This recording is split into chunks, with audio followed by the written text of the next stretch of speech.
बिस्मिल्लाहिर्रहमानिर्रहीम। अस्सलाम वालेकुम। मुअज़्ज़ज़ नाज़रीन, प्रोफेसर अफजल मजीद शहीर ताड़ी खिदमत एक होर गज़ल लैके हाज़िर है। दिल दा हाल सुना के खुश हाँ, दिल दा हाल सुना के खुश हाँ, अपना दर्द वंडा के खुश हाँ। दीवा बाल के बैठा वहाँ, दीवा बाल के बैठा वहाँ, ओदी याद मना के खुश हाँ।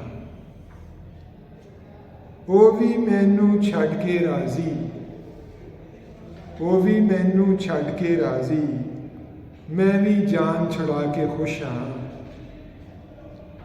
लोकी वट्टे मार के खुश ने, लोकी वट्टे मार के खुश ने, मैं भी वट्टे खा के खुश हाँ।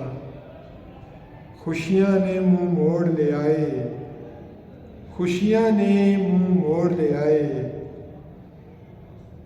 गम नू गल नाल ला के खुश हाँ। दिल दा हाल सुना के खुश हाँ, अपना दर्द वंडा के खुश हाँ।